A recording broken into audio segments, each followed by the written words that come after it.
If I got Jesus, I got all that I. Shalom, bagaimana kabarnya hari ini? Luar biasa, karena kita punya Tuhan yang luar biasa. Ya, ketika kita mengalami masa yang sulit, ya, mari sebelum kita terburu-buru mencari solusi atas setiap masalah kita, mari kita mencoba memahami situasi dan perasaan kita hari ini. Ya, di dalam Mazmur 6 ayat yang ketiga berkata begini, saudara. Mazmur 6 ayat yang ketiga, kasihanilah aku, ya Tuhan, sebab aku merana. Sembuhkanlah aku, Tuhan, sebab tulang-tulangku gemetar. Ayat 4, dan jiwaku pun sangat terkejut. Tetapi Engkau, Tuhan, berapa lama lagi? Ayat yang kelima, kembalilah pula, Tuhan, luputkanlah jiwaku, selamatkanlah aku oleh karena kasih setiamu. Saudara, pemazmur di sini menjadi seorang yang belak-belakan dengan perasaannya di hadapan Tuhan. Ketika sesuatu terjadi, masa sulit terjadi atas hidup kita, apa yang harus kita lakukan? Pertama, berdamailah dengan diri kita sendiri. Bagaimana cara kita berdamai dengan diri kita dan dengan Tuhan? Datang pada Tuhan dan akui, ya, apa sebenarnya yang sedang terjadi. Saudara, jangan datang kepada siapapun, datang kepada Tuhan. Sebab saya berulang kali berkata, tidak ada pendeta hebat, tidak ada dokter hebat, tidak ada psikiater hebat yang bisa menyembuhkan saudara, kecuali Tuhan yang hebat dengan imanmu yang luar biasa. Ya, di sini pemazmur dengan tulus dan dengan jujur, dia datang di hadapan Tuhan, dia berkata, kasihanilah aku, Tuhan, sebab aku merana. Hari ini mungkin saudara berkata, saya sedang merana, saya sedang berduka cita, saya sedang mengalami satu tekanan yang begitu luar biasa. Apa yang harus kita lakukan? Datang di hadapan Tuhan, akui dengan jujur, saudara. Waktu kita datang di kaki Tuhan, ya, makanya ada begitu banyak orang yang datang kepada saya di masa-masa sulit. Bu, tolong saya, Bu, tolong saya. Saya bilang, saya tidak bisa menolong saudara. Yang dapat menolong saudara itu Tuhan. Bahkan Tuhan dapat melakukan hal-hal yang di luar nalar pikiran kita waktu kita datang dan sujud di kakinya. Ya, pemazmur berkata, kasihanilah aku, Tuhan, aku merana. Ya, aku sedang merana, jiwaku sangat terkejut, tulangku gemetar. Saudara bisa membayangkan apa yang dialami oleh pemazmur. Dia berkata, kasihanilah aku, Tuhan, sebab aku merana, sembuhkanlah aku, sebab tulang-tulangku gemetar dan jiwaku pun sangat terkejut. Ya, jiwaku pun sangat terkejut. Hari-hari ini ada begitu banyak orang yang tidak mau jujur dengan Tuhan. Ketika dia mengalami masalah, dia menutup diri, dia mengunci diri, dan dia menutup hati, bahkan dia menutup ruang hatinya untuk Tuhan. Saudara, ya, di Jepang hari-hari ini, ya, terjadi satu hal yang luar biasa. Kemarin saya baca berita di Jepang sekarang itu, ya, sedang kemarin diangkat seorang menteri, yaitu menteri kesepian. Ya, kenapa ada menteri kesepian? Karena ternyata, saudara, menurut data statistik di Jepang, ya, saya ingin kita semua tahu satu fakta ini, saudara, sangat menyedihkan, ya. Jadi di Jepang itu pada masa pandemi ini, saudara, orang yang meninggal, ya, orang yang meninggal karena virus itu tercatat, ya. Orang yang meninggal karena virus corona di Jepang pada masa pandemi ini adalah 7.102 orang. Ya, ini data per hari yang kemarin, ya, per 18 Februari datanya yang tercatat. Kematian karena virus corona di Jepang adalah 7.102 orang. Tetapi yang sangat mengejutkan, ya, saudara, di masa pandemi ini, ya, di tengah, ya, pandemi ini, saudara tahu tingkat kematian karena bunuh diri itu berapa orang? 20.919 orang. Di masa pandemi ini, yang bunuh diri di Jepang tercatat 20.919 orang. Yang meninggal karena corona itu hanya 7.102. Yang meninggal karena bunuh diri 20.919 orang. Wow, ini satu angka yang sangat luar biasa, ya. Dan rata-rata angka bunuh diri itu terdiri dari perempuan, itu naik 38% yang bunuh diri di masa pandemi. Sedangkan pada laki-laki 19% mereka bunuh diri. Dan rata-rata sekarang banyak anak-anak muda, banyak ibu-ibu rumah tangga yang bunuh diri. Kenapa? Karena fakta ya yang terjadi di lapangan ketika masa pandemi, mereka semua di PSBB, saudara, harus tinggal di rumah. Mereka mengalami depresi yang cukup berat. Ya, mereka mengalami depresi yang begitu berat. Ibu-ibu bukan hanya mengalami depresi, bagaimana mereka berkurang dengan penghasilan keuangan, dan banyak di antara ibu-ibu yang menjadi korban dari KDRT dalam rumah tangga sehingga mereka memutuskan untuk bunuh diri. Sebagian lagi, saudara, laki-laki juga mengalami depresi karena mereka merasa bahwa pekerjaan ke depan, masa depan itu akan semakin sulit di masa pandemi ini, saudara.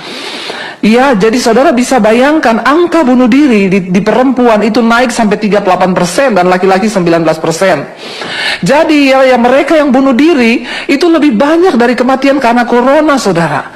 Ya, dan makanya kemarin diangkat seorang menteri, yaitu Menteri Kesepian di Jepang, untuk disuruh memikirkan bagaimana ini. Saya tertarik, kenapa tingkat bunuh diri di Jepang itu begitu tinggi? Ternyata survei membuktikan karena masyarakat di Jepang itu orangnya sangat tertutup. Ketika mereka menghadapi masalah dan pergumulan, mereka itu cenderung mengurung diri di kamar.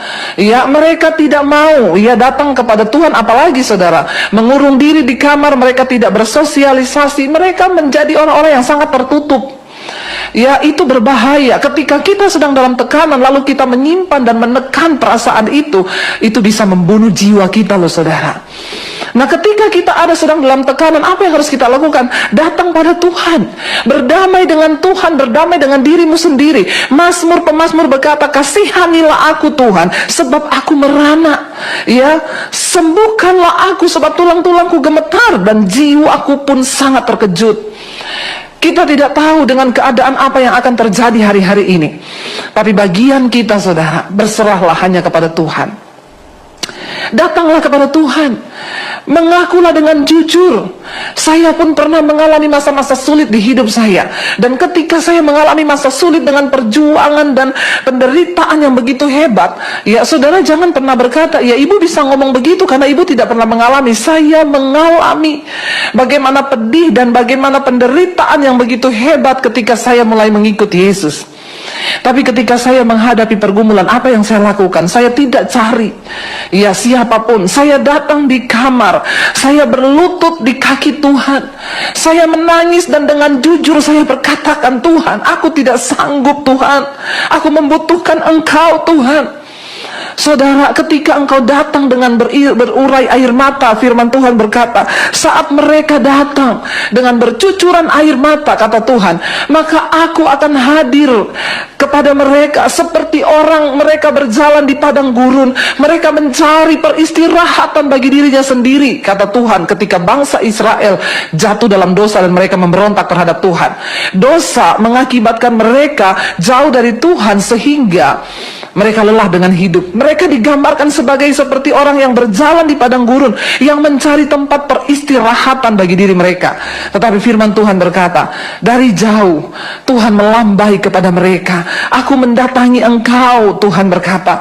Saudara, satu hal yang harus engkau ingat, ketika engkau ada dalam pergumulan, Tuhan tidak pernah meninggalkan kita seorang diri. Dia Tuhan yang selalu ada bersama dengan kita. Dia Tuhan yang selalu mendampingi kita, sebab Dia Allah Immanuel, Allah yang menyertai kita. Jadi yang pertama, berdamailah dengan Tuhan dan berdamailah dengan dirimu sendiri. Artinya apa? Jangan tutupi dirimu, tetapi akui di hadapan Tuhan. Katakan pada Tuhan, aku merana Tuhan, aku sedang sakit jiwaku Tuhan, aku begitu tertekan Tuhan. Waktu engkau membuat pengakuan itu di hadapan Tuhan, maka saya percaya ada sebuah kelegaan di hatimu. Jangan tutupi dirimu, jangan tutupi masalahmu. Datang pada Tuhan, saudara, ya. Lalu yang kedua, apa yang harus kita lakukan ketika kita ada di dalam persoalan, di dalam masalah? Saudara, cobalah berdamai dengan keadaan. Setelah kita berdamai dengan Tuhan, berdamai dengan diri kita sendiri, maka kita harus berdamai dengan keadaan. Ya, memang menerima keadaan itu tidak mudah. Menerima apa yang sedang kita alami itu tidak gampang, karena kecenderungan dari daging kita itu berteriak, kenapa aku mengalami ini Tuhan? Mengapa ini harus terjadi Tuhan? Ada begitu mungkin banyak pertanyaan yang muncul di benak kita, lalu kita bertanya kenapa, dan kenapa. Berhentilah bertanya. Karena tidak semua hal di hidup ini ada jawabannya. Tetapi Tuhan akan membuat engkau mengerti ketika engkau datang kepada Tuhan, berlutut di kakinya dan berserah. Berdamailah dengan keadaanmu. Berhentilah bertanya mengapa Tuhan. Seringkali memang Tuhan harus mengizinkan kita mengalami sesuatu yang berat di hidup ini, agar kita bisa lebih lagi mencintai Tuhan, agar kita bisa melihat jalan-jalan Tuhan. Jangan pernah menyerah, saudara, dengan apa yang kau sedang hadapi hari-hari ini. Ya, berdamailah dengan keadaanmu. Ya, jangan buru-buru cari jalan keluar ketika engkau sedang ada dalam persoalan. Sebab, dengar baik, Tuhan punya maksud atas setiap persoalan yang kita sedang hadapi. Dan bukan hanya itu, setiap masalah persoalan yang kita hadapi di hidup ini, itu ada time limitnya. Dan Tuhan itu bekerja sesuai dengan waktunya. Percuma kita mau berteriak untuk dilepaskan, kalau ya belum sesuai waktu Tuhan, ya Tuhan tidak akan melepaskan kita. Makanya ketika orang datang kepada saya, Bu, doakan Bu supaya masalah saya cepat selesai, saya bilang tidak. Saya akan berdoa supaya apa? Engkau mengerti maksud Tuhan dari setiap persoalan yang kau hadapi. Jangan buru-buru minta jalan keluar. Yakobus pasal yang pertama ayat 12 berkata, berbahagialah orang yang bertahan dalam pencobaan, sebab apabila ia sudah tahan uji, ia akan menerima mahkota kehidupan yang dijanjikan Allah kepada barang siapa yang mengasihi Dia. Kita semua, saudara, akan menerima mahkota kehidupan. Ya, mahkota kehidupan itulah yang akan diterima oleh orang-orang yang namanya juga tercatat di dalam kitab kehidupan. Tetapi ada syarat. Ya, untuk bisa menerima mahkota kehidupan itu apa yang harus kita lakukan? Firman Tuhan berkata, berbahagialah orang yang bertahan di dalam pencobaan, sebab apabila ia sudah tahan uji, ia akan menerima mahkota kehidupan yang dijanjikan Tuhan kepada barang siapa yang mengasihi Dia. Alkitab berkata berbahagia orang yang bertahan, bukan berbahagia orang yang menerima mujizat. Enggak, ayat ini tidak berkata berbahagia orang yang memperoleh jalan keluar dari masalahnya. Enggak, ayat ini berkata berbahagialah orang yang bertahan di dalam pencobaan. Kenapa, saudara, kita dikatakan berbahagia? Kita bisa bertahan di dalam pencobaan saja, itu sudah kebahagiaan dan anugerah. Jangan buru-buru minta cepat keluar dari masalahmu, karena Tuhan punya rencana. Saya sangat luar biasa, saudara, melihat bagaimana Rasul Paulus mengajarkan tentang penderitaan. Ya, Rasul Paulus bilang, aku terlebih suka aku tinggal di dalam penderitaan, di dalam aniaya, di dalam tekanan. Terlebih suka aku tinggal dalam semuanya itu, kata Rasul Paulus, ya, supaya aku sungguh-sungguh bisa mengenal Kristus dan penderitaannya dalam diriku. Wow, ini tidak mudah. Tapi ketika kita mau berjalan bersama Tuhan, mari kita mulai memandang penderitaan itu dari cara pandangnya Tuhan. Ya, jangan terlalu banyak mengeluh, saudara. Mari tetaplah bersuka cita. Justru penderitaan dan goncangan itulah membuktikan kemurnian iman kita. Kita bisa bilang Tuhan baik ketika keadaan kita baik. Kita gampang berkata Tuhan luar biasa waktu keuanganmu tidak tergoncang. Tapi ketika keadaan keuanganmu sedang tergoncang, ketika kesehatanmu sedang tergoncang, ketika ekonomimu sedang tergoncang, apapun sedang tergoncang, apakah engkau tetap mau berkata, Tuhan terima kasih buat semua anugerahmu? Karena terlebih itu, saudara, ketika kita menderita karena kebenaran, firman Tuhan berkata, ingat, kita diberikan karunia bukan hanya percaya kepada Kristus, tetapi juga menderita bagi Kristus. Karena itu, saudara, mari kita mau sungguh-sungguh berpegang pada firman ini. Ya, firman Tuhan berkata, berbahagialah orang yang bertahan dalam pencobaan. Ketika kita berdamai dengan Tuhan, ketika kita berdamai dengan diri sendiri, kita berdamai dengan keadaan, saya percaya, ya, kita akan lulus dari setiap ujian kehidupan kita. Dan ketika kita lulus, wow, bagi Tuhan menjawab semua persoalan hidup kita, bagi Tuhan memberikan mujizat bagi kita, itu hanya semudah Dia berfirman. Tapi yang menjadi sulit bagi Tuhan itu mengubah sikap hati dan cara berpikir kita. Karena itu mari kita mau sungguh-sungguh berkata, kami mau mengasihi Engkau Tuhan. Ya, kami mau Tuhan sungguh-sungguh, ya, untuk menerima segala yang terjadi di hidup kami sebagai sebuah keputusan Tuhan. Bagian kami adalah menjalaninya. Bagian kami adalah tetap mempercayai firman Tuhan. Dan ingat satu hal, saudara, Tuhan tidak pernah membiarkan kita dicobai melampaui batas kekuatan kita. Ketika kita dicobai, maka Alkitab berkata Tuhan akan memberikan kita jalan keluar sehingga kita dapat menanggungnya. Ya, ingat, saudara, Tuhan tahu batas kekuatan saudara dan saya. Sampai di mana batas kekuatan kita, Tuhan tahu.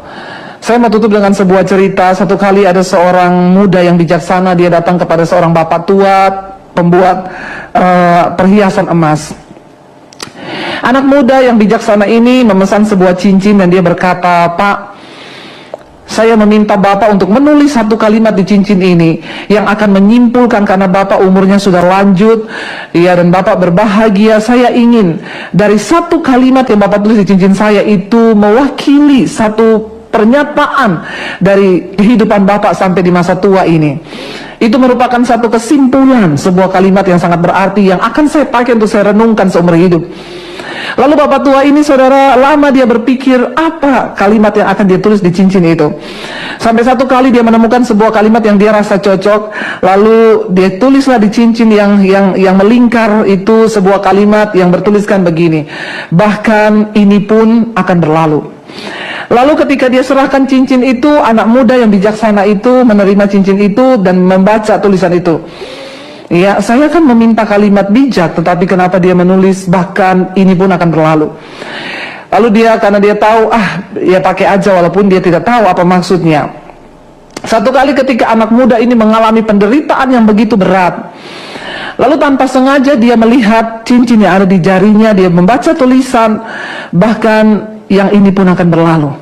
Tiba-tiba dia menjadi sadar, saya tidak perlu terlalu bersedih. Kenapa? Karena semua penderitaan di hidupku satu saat akan berlalu.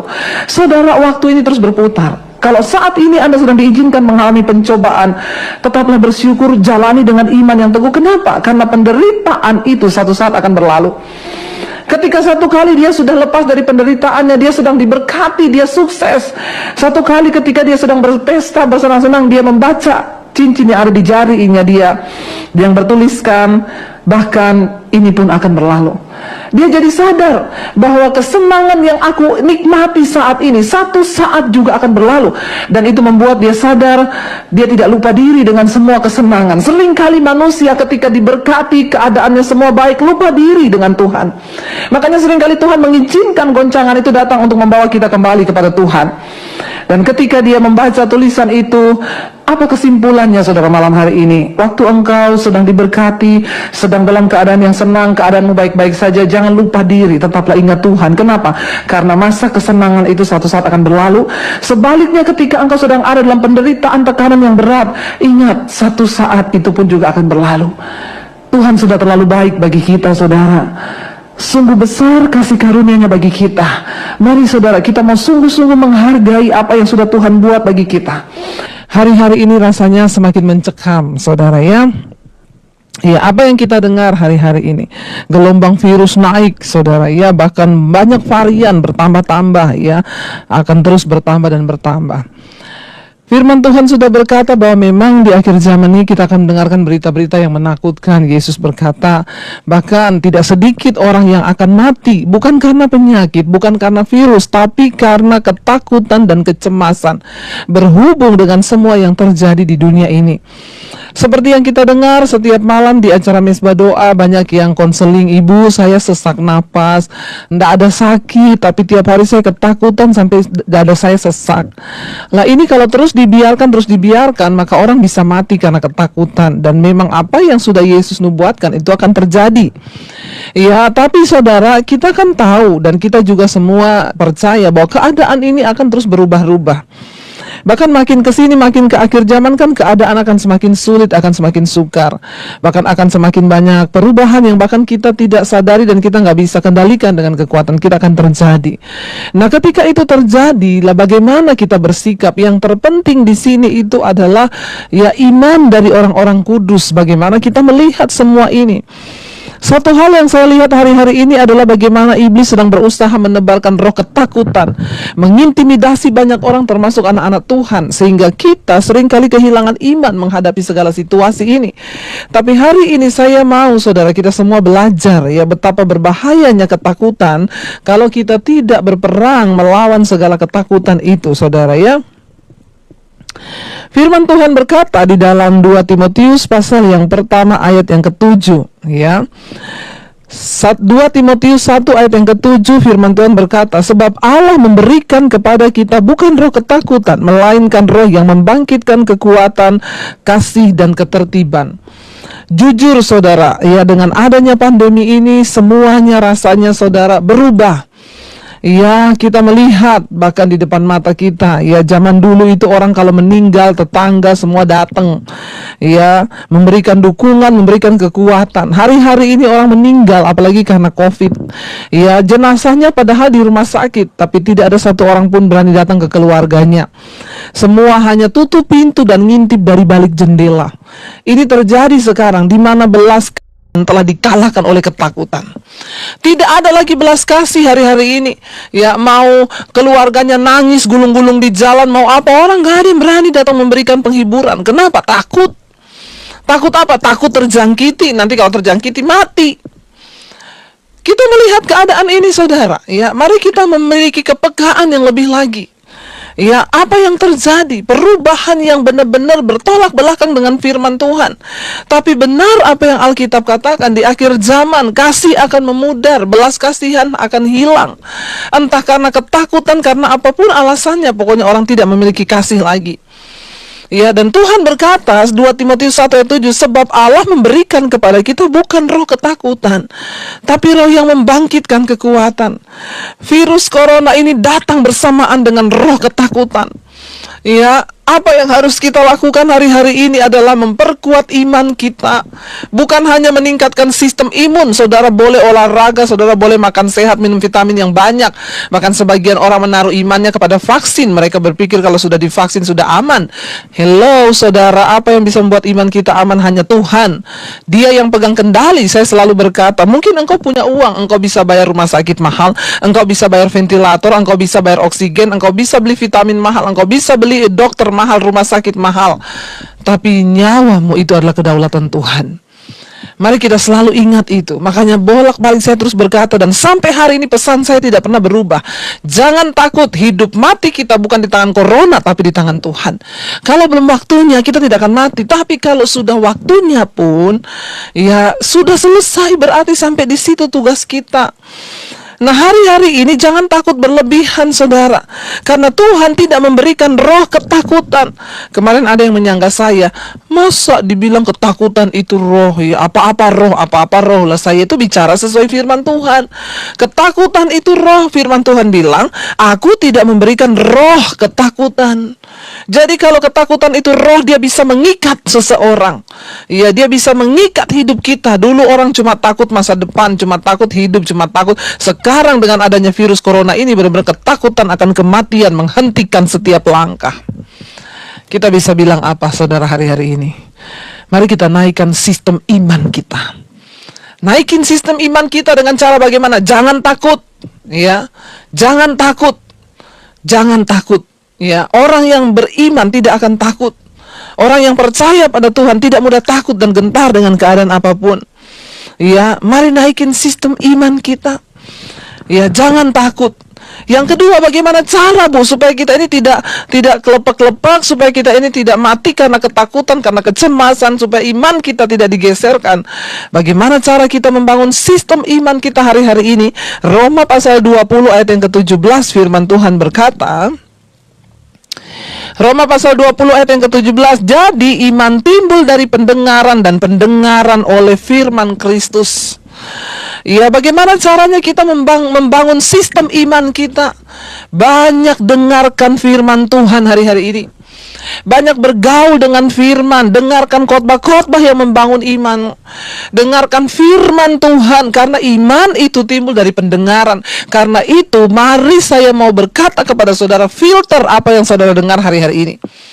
Kalau di rumahmu yang tiap hari engkau hidupin televisi, dengarkan berita virus, dan virus, maka percuma, imanmu mati. Engkau akan dibunuh oleh ketakutan. Ya, karena apa yang akan engkau dengar itu akan mempengaruhi hidupmu. Ya, kalau kita tiap hari mendengarkan firman, iman kita bangkit, berserah saja hidup ini. Apa sih yang bisa kita lakukan? Toh juga pada akhir hari ini kita mendengar berita-berita, bahkan fakta-fakta yang sudah kena vaksin tetap bisa, yang sudah divaksin tetap bisa kena, bisa mati. Ya, apa yang orang taruh harapannya juga sekarang hilang semuanya. Biar mau divaksin juga tetap bisa mati. Berarti kan Tuhan yang pegang kendali, bukan vaksin. Ya, Apalagi saudara, hari-hari ini kita dengar virus ini terus bervarian baru, bermutasi baru.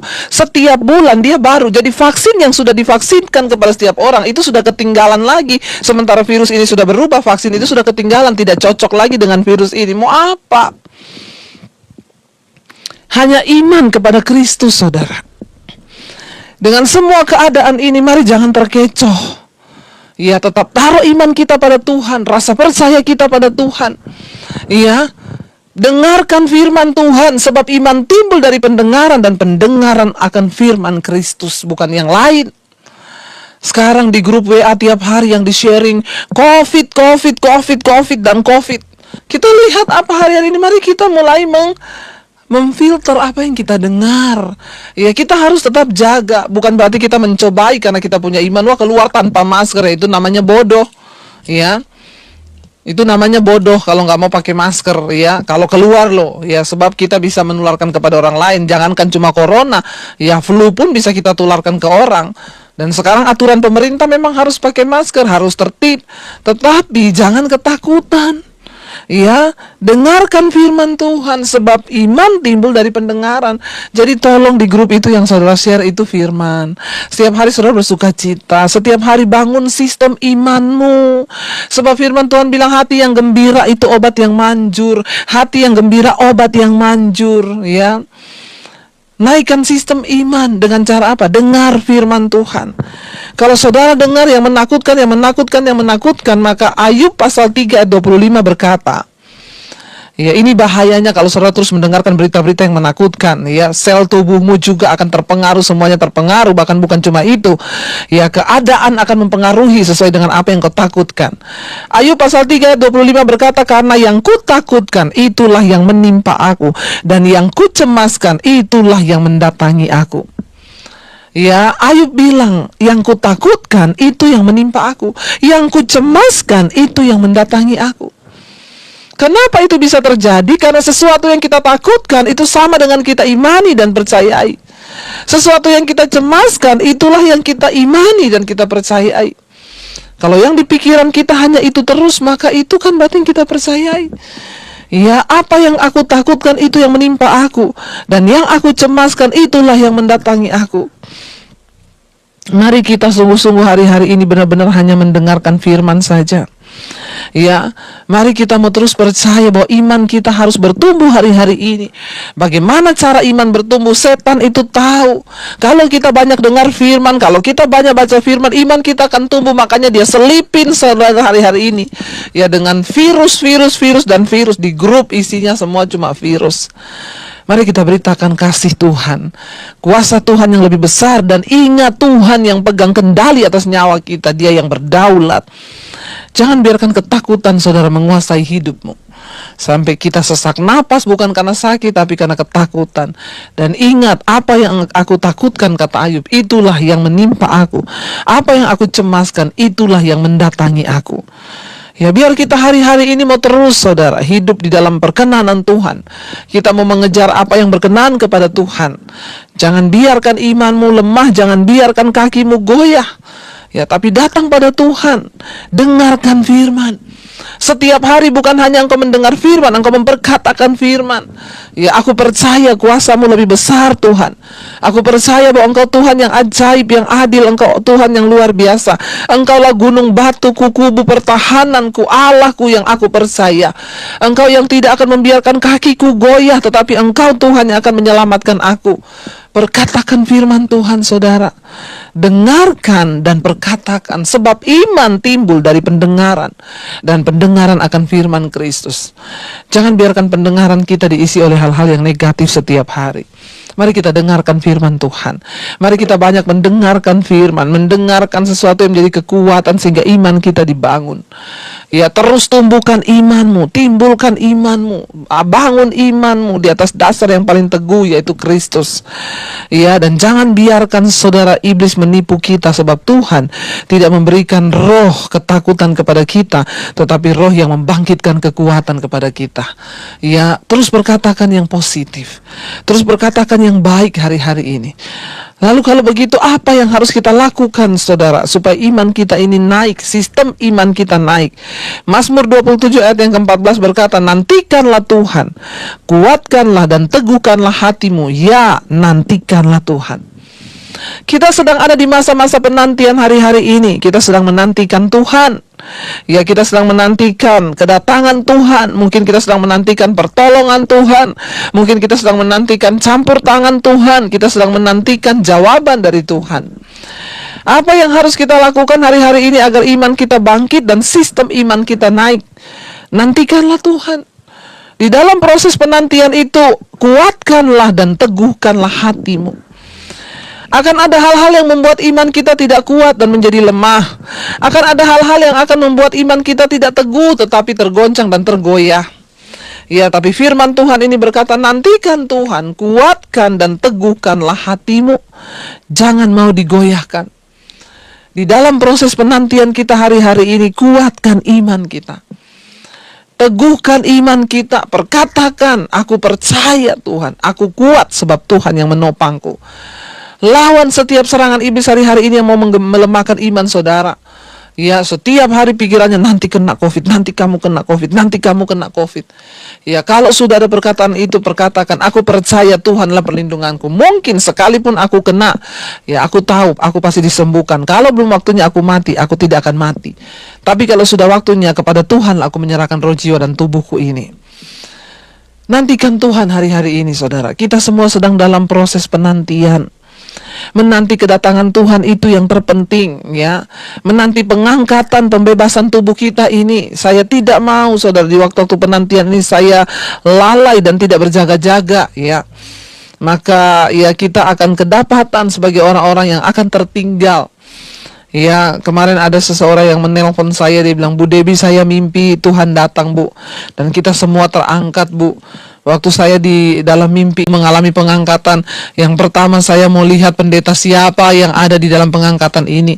Dia berkata, saya melihat ada ibu di sana. Ya, saya bilang puji Tuhan, ya. Terus doakan. Karena ngeri saudara kalau kita tertinggal. Ya, kita akan mengalami masa antikris, ya.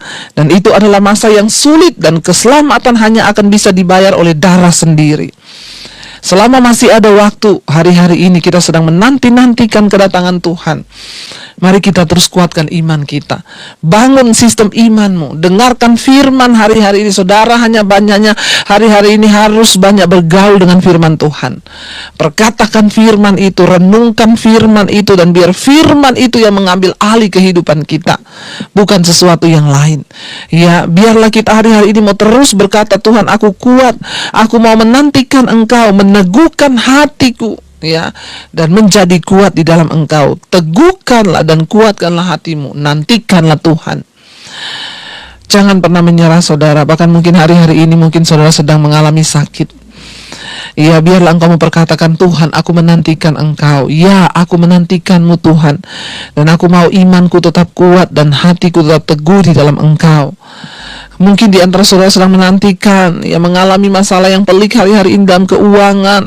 Saya tahu ada begitu banyak orang yang sedang mengalami banyak persoalan dan masalah hari-hari ini. Tapi inilah waktu-waktunya justru kita harus semakin mendekatkan diri dengan Tuhan. Karena kita tidak pernah tahu apa yang akan terjadi ke depan. Ya, bumi ini sedang digoncang. Supaya tertinggal satu umat yang tidak tergoncang. Dan biar Tuhan dapati kita tidak tergoncang, iman kita tetap stabil di dalam Tuhan. Karena kita adalah orang-orang yang mau terus membangun sistem iman kita naik. Ya, naik dan naik. Kenapa? Karena kita mendengarkan firman. Karena kita mendengarkan Alkitab. Kita mendengarkan suara Tuhan. Dan itulah yang akan membangun dan membuat iman kita timbul senantiasa. Jangan biarkan imanmu tenggelam hari-hari ini. Bangunkan dirimu, bangunkan imanmu. Ya, biar iman kita timbul bukan tenggelam. Sebab ya, iman timbul dari pendengaran, dan pendengaran akan firman Kristus. Saya percaya ya, ketika kita berulang tahun, itu tandanya bahwa kita semakin dewasa di dalam Tuhan. Di dalam umur kita semakin berdewasa, kita semakin bertumbuh, kita semakin tentunya menjadi matang di dalam karakter kita. Karena itu tema firman Tuhan hari ini adalah menjadi dewasa dan berdampak. Ya saudara, apa yang diinginkan Tuhan dari hidup kita sebagai orang Kristen adalah hanya ketika kita ini hidup bertumbuh dalam iman menjadi dewasa, sehingga ketika kita dewasa, hidup kita menjadi dampak. Kenapa saudara kita harus menjadi dewasa? Karena hanya orang dewasa yang akan berdampak bagi orang lain. Ya, kalau kita berbicara tentang anak-anak saudara, ya, sifat anak-anak itu sih ya menyenangkan ketika memang dia masih anak-anak. Tetapi ketika orang sudah dewasa, lalu dia bersifat seperti kanak-kanak, itu yang menjengkelkan saudara ya. Udah lama jadi Kristen tapi hidupnya nggak pernah berubah-berubah. Itu loh, sudah pelayanan loh, tapi kok kelakuannya nggak berubah-berubah. Ya, itu loh, sebenarnya dia itu sudah ya melayani sebagai asyir atau sudah puluhan tahun jadi jemaat, tapi kok hidupnya nggak berubah-berubah. Saudara, ketika orang berulang tahun itu menandakan dia semakin dewasa. Dan apa yang membuktikan kedewasaan seseorang tidak lain adalah sikap dan perubahan karakter. Kenapa kita mengenal Tuhan? Untuk apa kita menjadi Kristen? Untuk apa kita mendengarkan firman Tuhan? Tidak ada lain tujuannya selain kita ini bertumbuh menjadi orang-orang yang dewasa di dalam Tuhan. Hari ini saudara, tema firman Tuhan adalah menjadi dewasa dan berdampak. Ingat, kita tidak akan pernah mungkin bisa berdampak kalau kita tidak menjadi dewasa di dalam Tuhan. Saudara yang terkasih ya, tentunya tadi saya sudah berkata di awal, ya kedewasaan itu yang pertama ditentukan dari sikap dan perilaku. Mari kita baca sama-sama firman Tuhan yang terambil dari Efesus pasal yang keempat ya. Iya, Efesus pasal yang keempat ayat yang pertama berkata begini: sebab itu aku menasehatkan kamu, aku orang yang dipenjarakan karena Tuhan, supaya hidupmu sebagai orang-orang yang telah dipanggil berpadanan dengan panggilan itu. Saudara, kita semua yang mengenal Kristus, kenapa kita bisa mengenal Kristus? Itu karena kita dipanggil untuk percaya, menjadi orang percaya. Ketika kita sudah dipanggil untuk percaya kepada Kristus, Rasul Paulus memberikan sebuah nasihat, dan dia menulis nasihat ini ketika dia berada di dalam penjara. Kita bisa belajar tentang kedewasaan dari seorang Rasul Paulus. Kenapa? Waktu dia mengalami tekanan, dia ada di dalam penjara, dia benar-benar menunjukkan sifat kedewasaannya di dalam Kristus. Orang itu akan terlihat dewasa ketika dia menghadapi masalah, ketika dia menghadapi tekanan. Bagaimana reaksinya saudara? Apakah kita menjadi dewasa atau tidak? Itu terlihat ketika kita menghadapi persoalan di dalam hidup kita. Rasul Paulus menulis dari dalam penjara. Bayangkan saudara, di dalam penjara pun hidup Rasul Paulus sangat berdampak. Di dalam penjara pun dia menjadi inspirasi bagi banyak orang. Kalau mau dipikir orang dalam penjara bisa lakukan apa saudara? Orang yang di penjara itu hanya bisa meratapi nasib, minta dikasihani, tetapi tidak dengan Rasul Paulus. Di dalam penjara, dan dia di penjara bukan karena mencuri, bukan karena merampok, dia di penjara bukan karena bersinah, dia di penjara karena memberitakan Injil kebenaran, yaitu firman Tuhan, Injil Kristus, sehingga dia di penjara. Tetapi ketika dia di penjara, dia tidak bersungut-sungut, dia tidak marah, dia tidak menyalahkan Tuhan, dia tidak menyalahkan teman-temannya. Tetapi bahkan kita tahu ketika Rasul Paulus dalam penjara, dia ditinggalkan sama teman-teman sekerjanya saudara. Ya, yang tadinya mereka bersama-sama tiba-tiba meninggalkan dia. Kenapa? Ya Tuhan izinkan. Tetapi Rasul Paulus memilih untuk tidak menyalahkan keadaan, untuk tidak menyalahkan siapapun. Orang yang dewasa itu adalah orang yang bisa menerima semua keadaan, dan dia tidak menyalahkan orang lain, dia tidak menyalahkan keadaan, dia tidak menyalahkan Tuhan terlebih. Ya, mari kita mengukur tingkat kedewasaan iman kita. Apakah kita sudah dewasa? Ciri yang pertama dari orang dewasa adalah dia terlihat kedewasaannya ketika menghadapi persoalan, ketika menghadapi tantangan. Bagaimana sifatnya, bagaimana sikapnya, bagaimana responnya. Orang yang dewasa itu ketika menghadapi masalah itu dia akan tenang, ya, dan dia akan berdiam diri, dan dia menyelesaikan semuanya dengan Tuhan. Rasul Paulus dari dalam penjara berkata begini, ya karena itu aku sebagai orang di penjara karena Tuhan, Ya, aku menasehatkan kamu, kata Rasul Paulus, supaya hidupmu sebagai orang yang telah dipanggil berpadanan dengan panggilan itu. Ini nasihat dari Rasul Paulus. Bagaimana kita ini bisa mengalami kedewasaan dalam iman, bagaimana kita bisa mengalami kedewasaan di dalam Tuhan. Yang pertama adalah, mari kita semua yang sudah dipanggil, kita yang mengaku percaya kepada Kristus, kita yang mengaku menjadi orang Kristen, itu artinya kita semua adalah orang yang sudah dipanggil. Ya, berapa banyak saudara yang merasa sudah dipanggil oleh Tuhan untuk mengenal Dia? Ya, setiap orang yang percaya itu dipanggil, saudara. Cara untuk kita mengalami kedewasaan dalam iman kita, yang pertama, di sini firman Tuhan berkata, ya, orang yang telah dipanggil, supaya hidupmu sebagai orang yang telah dipanggil berpadanan dengan panggilan itu. Pertanyaannya, kita ini dipanggil untuk apa? Kita dipanggil untuk percaya kepada Kristus. Dan ketika kita percaya kepada Kristus, itu artinya kita mempercayai firman-Nya. Kita mempercayai semua kebenaran yang diucapkan Kristus. Dan salah satu cara untuk hidup kita berpadanan dengan panggilan itu ialah apa, saudara? Kita ini hidup sesuai dengan firman Tuhan. Tidak ada yang lain. Ciri orang yang dewasa dalam iman itu hidupnya berpadanan dengan firman Tuhan. Artinya apa? Kita berusaha terus melakukan firman sehingga hidup kita diubahkan, karakter kita diubahkan, dan ketika hidup diubahkan oleh firman, karakter diubahkan oleh firman, cara berkata diubahkan oleh firman, disitulah terlihat kedewasaan kita sebagai orang yang sudah dipanggil untuk percaya kepada Kristus. Ya, jadi kalau hari ini ada orang berkata, saya Kristen, Bu, tapi saya nggak melakukan firman, berarti Anda tidak hidup berpadanan dengan panggilanmu, dan engkau belum menjadi manusia yang dewasa di dalam Kristus. Karena orang yang dewasa itu hidupnya berubah, cara bicaranya berubah, semua hal dalam hidupnya itu berubah. Karena itu Rasul Paulus berkata, ketika kamu masih kanak-kanak, aku berbicara kepada kamu seperti kanak-kanak. Karena itu yang kuberikan makanan yang lunak. Karena orang yang masih belum dewasa, anak kecil itu tidak bisa menerima makanan keras. Tetapi ketika kamu mulai bertumbuh menjadi dewasa, aku memperlakukan kamu seperti orang dewasa. Aku berbicara sebagai orang dewasa. Karena itu orang yang sudah percaya Yesus, dewasa dalam Tuhan, tidak mudah tersinggung. Ya, tidak mudah tersakiti hatinya. Kenapa? Kita hidup berpadanan dengan panggilan kita, yaitu apa panggilan kita? Menjadi serupa dengan Kristus. Iya, bagi jemaat hari ini, apakah kita sudah menjadi jemaat yang serupa dengan Kristus? Ataukah kita hanya hidup menjadi orang Kristen yang tidak pernah mengalami perubahan? Ya, dikit-dikit ngambek. Itu anak-anak, saudara. Anak-anak itu ya kalau pengen mainan temennya nggak dikasih, nangis dia, ngambek dia. Ya, tapi kita, saudara, orang yang sudah dewasa dalam Kristus, kita menyelesaikan semua persoalan kita dengan cara yang dewasa. Kita melakukan semua hal dengan cara yang dewasa. Kenapa? Karena kita orang yang dewasa. Bahkan orang dewasa itu nggak mudah tersinggung. Mari, saudara, langkah pertama untuk kita ini bisa menjadi orang yang dewasa dan berdampak adalah biarlah hidupmu berpadanan dengan panggilanmu, yaitu apa? Panggilan kita menjadi serupa seperti Kristus. Yang kedua, firman Tuhan ini berkata, Efesus 4 ayat yang kedua, hendaklah kamu selalu rendah hati, lemah lembut, dan sabar. Tunjukkanlah kasihmu dalam hal saling membantu. Ciri-ciri karakter dewasa.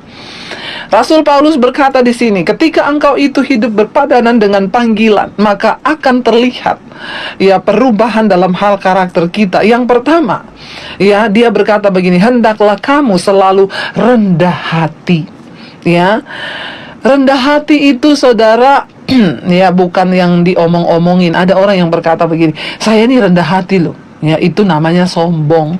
Orang yang rendah hati itu enggak ngomong-ngomong, saya ini rendah hati loh. Enggak, orang yang menilai apakah kita ini rendah hati atau tidak, itu orang yang menilai. Bagaimana cara kita hidup dengan rendah hati di hadapan Tuhan? Mari kita menyadari bahwa semua yang kita peroleh di hidup ini, baik itu karunia, kesehatan, berkat-berkat, keuangan, kepercayaan dalam hal apapun, itu tidak kita dapatkan dari karena diri kita sendiri, tapi semuanya hanya karena anugerah Tuhan. Bahkan maaf, saudara, nafas hidup yang kita hirup hari ini, itu adalah karena anugerah Tuhan. Amin.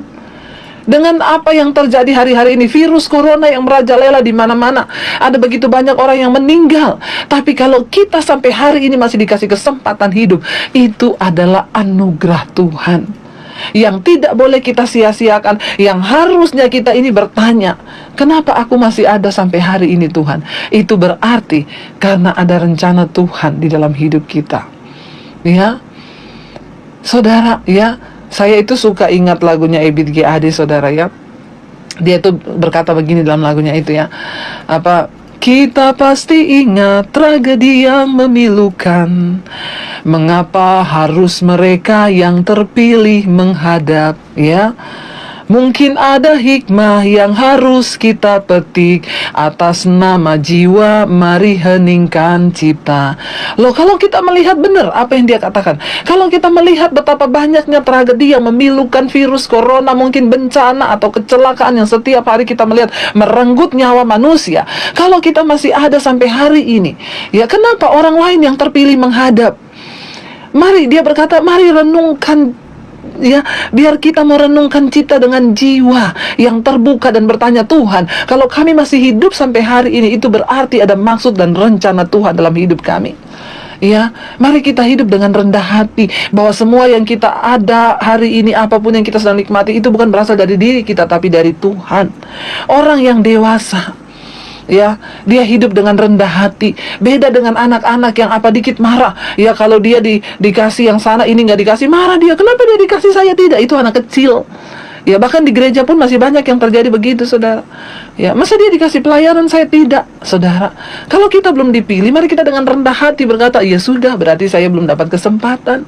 Ya, biarkanlah, berarti belum waktunya Tuhan. Kita nggak perlu mengangkat-ngangkat diri. Sehebat apapun kita mau mengangkat diri, kalau bukan waktunya Tuhan dan kalau bukan Tuhan yang mengangkat, nggak bisa.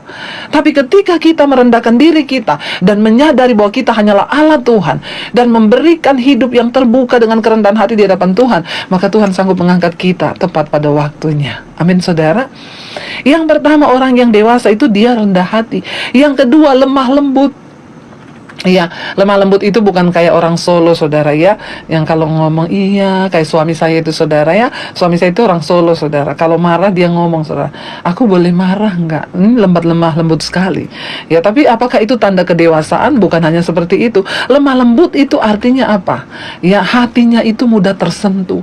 Hatinya itu mudah berubah ketika kita melakukan dosa. Lalu Roh Kudus menjamah hati kita dan kita berkata, Tuhan, ampuni aku. Itu artinya lemah lembut di hadapan Tuhan. Ya, kita mudah bertobat, kita mudah untuk diubahkan Tuhan, kita mudah merendahkan hati di kaki Tuhan. Orang yang sudah dewasa imannya, yang sudah dewasa rohaninya, itu mudah berubah, bertobat ke arah yang baik. Ya, mudah ditegur, mudah menerima masukan.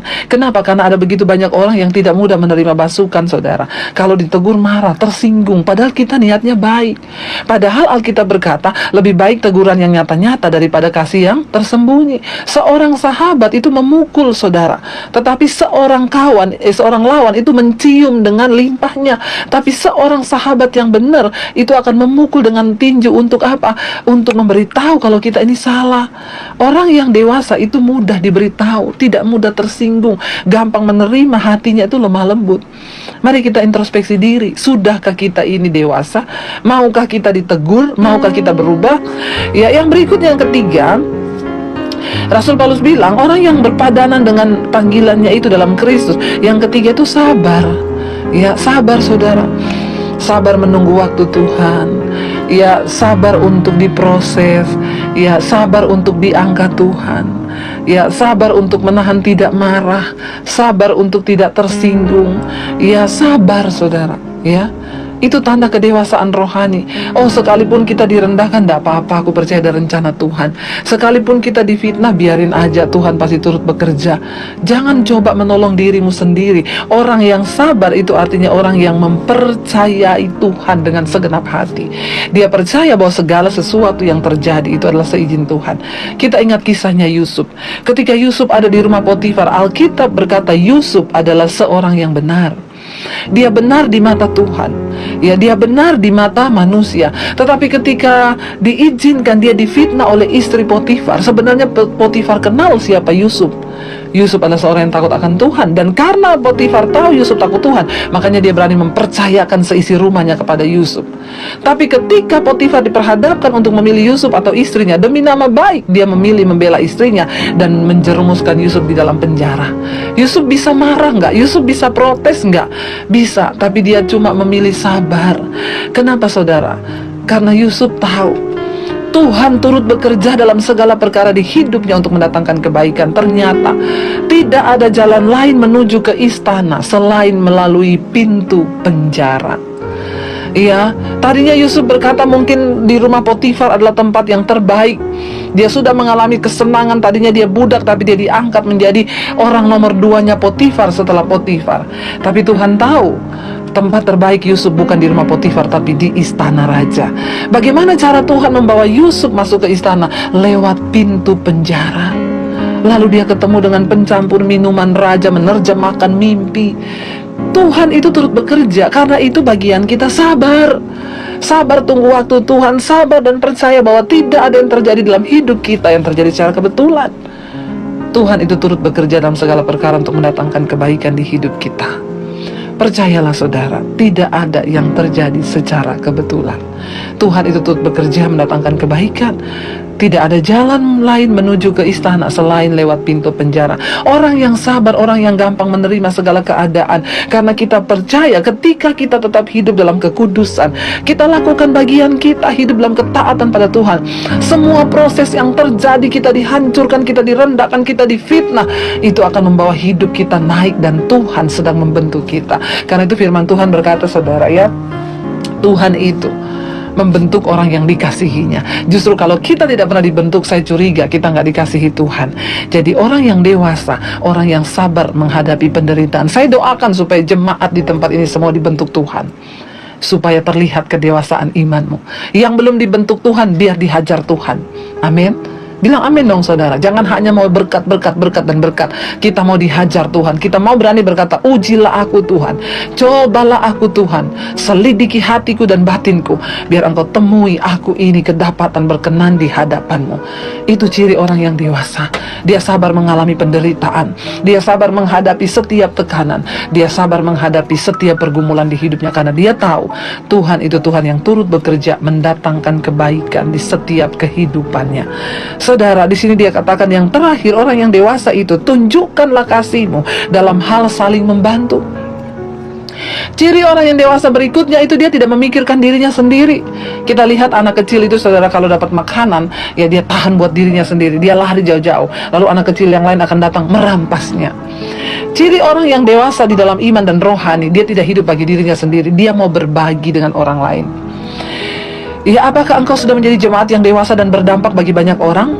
Ya, orang yang dewasa itu ditunjukkan dari kasihnya di dalam hal saling membantu. Saudara ingatlah, ya ingat saudara bahwa Tuhan itu memberkati kita, ya bukan hanya untuk kita nikmati sendiri berkat-berkat itu. Kalau hari ini engkau dipercayakan keuangan yang berlebih, ya lihatlah di sekelilingmu, mungkin sahabatmu, temanmu, tetanggamu, sesama jemaatmu yang membutuhkan, berbagilah. Tidak ada orang menjadi miskin karena berbagi hidup. Mungkin engkau berkata, saya nggak punya uang, apa yang saya bisa bagi? Ada sesuatu yang bisa engkau bagikan, karena Tuhan menciptakan kita semua itu dengan kelebihan, karunia, dan potensi. Dan Tuhan mau kita membagikan itu supaya hidup kita ini berdampak bagi orang lain. Saudara, hidup ini akan menjadi berarti waktu kita berdampak loh. Ya, di dalam keluarga kita mulai dari skup yang terkecil dulu.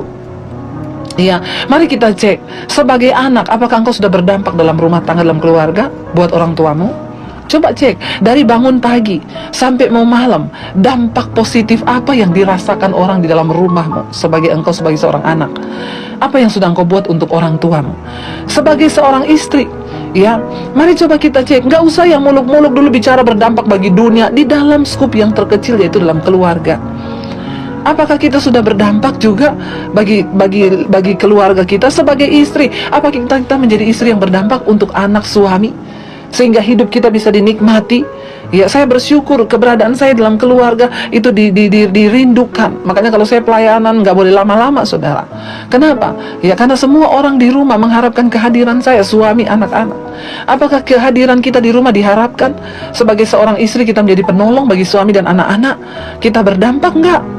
Ya, sebagai suami, apakah engkau juga berdampak menjadi suami yang baik, menjadi imam yang benar, yang membawa istri dan anak-anakmu kepada Tuhan? Apakah engkau sudah berdampak, atau engkau cuma jadi suami yang kalau engkau pulang anak istrimu jengkel dan berharap? Saya banyak temui saudara orang-orang yang konseling dan berkata, "Bu, suami saya kalau ada di rumah itu, aduh kita nggak sejahtera, Bu. Lebih enak tuh kalau dia pergi jauh-jauh deh, jangan ada di rumah." Kalau hidup kita sudah begini, apa yang kita hasilkan? Buah apa? Kedewasaan apa? Dampak apa yang kita bawa bagi keluarga kita, saudara? Tunjukkanlah kasihmu dalam hal saling membantu. Artinya apa? Engkau berdampak bagi keluargamu. Ya. Lalu kalau kita bicara dalam skup yang lebih besar, di lingkungan tetanggamu, sudahkah hidupmu berdampak? Atau engkau menjadi batu sandungan, atau orang tahu itu lagi? Ya. Kita selalu bikin ribut di RT, di kelurahan, atau apa, nggak pernah bantu orang. Selalu kita di gereja, dampak apa yang sudah kita hasilkan di gereja? Ya, di tempat kita bertumbuh. Ya, apakah kita berdampak secara positif di gereja? Saudara, Tuhan mau engkau mengenal Dia bukan hanya sekedar menjadi Kristen, tapi hidupmu gak ada perubahan. Ingat loh saudara, pada akhirnya Tuhan tidak mencari orang Kristen. Bahkan Tuhan gak mencari orang yang punya karunia hebat. Bahkan Yesus berkata di akhir zaman nanti orang-orang akan datang berkata, "Tuhan, aku melakukan mujizat demi namamu, aku menyembuhkan orang demi namamu, membangkitkan orang mati demi namamu." Tapi Tuhan berkata, "Aku tidak kenal engkau, enyahlah engkau daripadaku." Kenapa? Engkau pembuat kejahatan. Bapak-bapak, ya, engkau juga di dalam keluarga harus menjadi berkat bagi istri dan anak-anakmu. Ya, jangan sampai di dalam rumah saja kita tidak menjadi berkat. Bagaimana kita bisa jadi berkat di luar? Kita nggak usah ngomong muluk-muluk saudara. Kita mulai dari rumah tangga kita terlebih dahulu menjadi berkat. Tuhan bilang nomor 1, bangun rumah, bikin kebun, tanami, dari hasil tanahmu kamu akan hidup, kamu akan makan. Jangan meminta-minta. Selama Tuhan kasih kita kesempatan, itu pasti Tuhan kasih kita kekuatan untuk berjuang di dalam hidup ini. Saya dapat telepon dari seorang wanita, "Bu, saya mau bunuh diri, Bu." "Kenapa ibu mau bunuh diri?" "Saya ini istri simpenan. Terus sekarang suami orang itu yang simpen saya, dia memutuskan balik sama istrinya. Dia tidak mau kasih saya bulanan lagi." Saya bilang, "Puji Tuhan, haleluya 12 kali. Lah ibu mau bunuh diri kenapa, Bu?" "Itu puji Tuhan, haleluya 12 kali. Itu kesempatan Tuhan berikan supaya ibu bertobat." "Tapi saya nanti makan dari mana? Saya nanti malu sama tetangga." Yang pertama bersyukur, kamu keluar dari dosa kenajisan percabulan. Kamu menjadi sampah masyarakat, jadi simpenannya suami orang. Bertobat. Kamu juga tidak menjadi berkat bagi anak-anakmu. Ibu umur berapa sekarang? 45, masih muda, bisa kerja. Kalau bertobat, Tuhan pasti buka jalan. Katakan, asal hidup kita lurus, selalu ada jalan yang Tuhan beri. Tapi kalau memang maunya enggak kerja, ya sekarang kan banyak orang nggak mau kerja, jadi simpenan aja. Bisa punya mobil, bisa punya rumah, punya apartemen, tapi ujungnya engkau masuk neraka. Saya berdoa bagi setiap orang Kristen yang mendengarkan khotbah saya ini, karena ini siaran online. Saya lihat yang nonton tuh puluhan ribu kalau khotbah saya. Ya, dengar baik-baik, engkau yang hari ini jadi simpenan, bertobat. Jangan engkau memperoleh dunia dan segala isinya, tapi engkau kehilangan nyawa. Buat apa punya mobil, punya rumah? Tapi ada orang Kristen yang jadi simpenan, punya mobil, diangkat di Facebook, "Puji Tuhan, berkat Tuhan." Padahal yang ngasih suami orang. Gitu bilang berkat Tuhan, pret. Bertobat saudara ya. Ayo kita jadi berkat hidup ini. Pertama Tuhan bilang bangun rumah, kerjakan kebun, tanami kebun, buka kebun bagimu, bekerja dari tanganmu sendiri di negeri orang. Kenapa Tuhan buang bangsa ini ke negeri orang? Supaya mereka tuh belajar. Supaya mereka belajar bagaimana hidup menjadi berkat, ya, keluar dari zona nyaman mereka. Lalu yang berikutnya di sana Tuhan bilang apa? Ambillah istri untuk memperanakkan anak laki-laki dan perempuan bagimu. Jangan ambil simpenan. Ambil istri, kata Tuhan, supaya dia tidak bersinah, supaya kamu itu sah. Ambil istri, ambil suami. Jangan hidup di negeri orang dalam kenajisan, melakukan percabulan, melakukan perselingkuhan dengan istri orang, dengan suami orang. Bertobat, Tuhan bilang, bagaimana kamu jadi berkat? Ambil istri. Kalau kamu perempuan, ambil suami, lalu beranak cuculah di sana. Ketika kamu sudah punya anak, Tuhan bilang lagi, ambilkanlah istri bagi anakmu laki, supaya tidak kumpul kebo. Ambil istri yang sah. Kalau engkau punya anak perempuan, di sana dikatakan apa di sana? Ya, dan carikanlah suami bagi anakmu perempuan. Supaya apa kata firman Tuhan? Supaya mereka melahirkan anak laki-laki dan perempuan, agar di sana kamu bertambah banyak dan jangan berkurang alias punah. Tapi zaman sekarang itu saudara, apalagi di luar negeri ya, Kita lihat orang-orang sekarang bergeser nilai-nilainya, mereka itu banyak tidak mau punya anak. Tidak mau terikat dalam ikatan pernikahan. Jadi di luar negeri itu mereka bilang, ya udah kita pacaran tinggal bareng, oke, kumpul kebo, yang penting jangan punya anak. Jadi kalau kita sama satu kali nanti mau pisah, ya pisah aja, nggak ada ikatan. Itu yang terjadi sekarang. Dunia semakin bergeser. Tidak menjadi berkat kalau orang itu hidup sama-sama tapi tidak menikah. Tuhan bilang, carikan anakmu istri, carikan anakmu suami, supaya mereka tuh beranak, bercucu di sana. Lalu di sana dikatakan apa? Usahakanlah kesejahteraan kota kepada kamu aku buang, dan berdoalah untuk kota itu kepada Tuhan, sebab kesejahteraan kota itu juga kesejahteraanmu. Mari kita mulai hidup, saudara. Makanya saya bilang berdoa menjadi berkat. Kita doakan bangsa ini, kita doakan kota kita doakan lingkungan kita. Tidak usah muluk-muluk, dimanapun engkau berada jadilah berkat. Saya ini sudah melihat bagaimana ketika kita berjalan dalam ketaatan, Tuhan bahkan sanggup membalikan keadaan. Apa yang tidak mungkin, bagi Tuhan itu mungkin. Apa yang gak masuk akal, bagi Tuhan masuk akal. Saya berulang-ulang bersaksi, awal pandemi kemarin itu bagi saya dan suami, kemungkinan terburuk kita jual rumah Jakarta pulang ke Solo. Tapi saya bilang sama Tuhan, Tuhan, apapun yang terjadi dengan hidupku, mau saya kehilangan rumah, kehilangan segalanya, bagiku Tuhan tetap baik. Awal pandemi tahun lalu kita cuma punya uang 10 juta. Anak saya bilang, saya mau kuliah, Mam. Nggak usah kuliah, Dek, tidak menentukan masuk surga itu kuliah. Karena memang saya sudah nggak tahu jalan ini apa, pandemi sampai berapa lama, kita benar-benar nggak ada pemasukan. Ya, saya nggak tahu harus berbuat apa, tetapi saya cuma percaya satu firman Tuhan, orang yang setia taat melakukan firman, pasti akan melihat penggenapan janji Tuhan. Bahkan di tempat pembuangan, dimanapun engkau berada, Tuhan akan menyertai. Apa yang terjadi, saudara? Cuma 1 tahun saya melihat Tuhan membalikkan keadaan, nggak jadi jual rumah, malah beli rumah. Wow, nggak Tuhan kita? Tuhan kita ajaib, ya. Bahkan beberapa waktu yang lalu, saudara yang ikuti IG saya, mungkin saudara melihat saya angkat, saya diberi mobil, saudara. Bukan dari simpanan saya loh. Dari seorang jemaat mesbah doa, dia bilang, Ibu terima kasih, Ibu tidak pernah mengenal lelah memberitakan firman siang dan malam. Karena saya bilang, memang panggilanku itu adalah menyampaikan firman. Makanya saya bingung kalau pandemi gini banyak pendeta nganggur. Pendeta tidak boleh nganggur, kita dipanggil untuk memberitakan Injil. Ya, lalu saya pernah ngomong sama suami saya, ini kan keadaan keuangan kita sudah mulai lumayan, bolehlah saya beli mobil untuk pelayanan, supaya kalau kamu pakai mobil, saya bisa pelayanan, tidak usah naik Grab. Kenapa, saudara? Karena saya pernah pelayanan naik Grab, mau pelayanan ke Kelapa Gading, di cabang ini tapi yang Kelapa Gading, naik Grab, saudara. Mau pelayanan ke Kelapa Gading, turunnya di Sentul. Ajaib itu Grab. Saya udah bilang, Pak, Bapak tahu jalan ke Kelapa Gading? Oh tahu, Bu, itu daerah kekuasaan saya. Oke, saya tetap hidupin map ya, Pak. Nggak usah. Saya bilang, Google Mapnya bilang, ambil jalan keluar di sebelah kiri. Pak, kata Google kita keluar sebelah kiri. Oh nggak usah dengerin dia, Bu. Ibu ngapain dengerin Google itu kebanyakan salah. Pak, saya sama suami, setiap kali pelayanan kemana, kami ini nggak tahu tempatnya, tapi pakai Google Map selalu benar. Satelit dilawan, saudara. Udah gitu tidak tahu tapi sok tahu, dan dikasih tahu tidak mau. Cilaka memang, orang Kristen banyak begitu, akhirnya tersesat.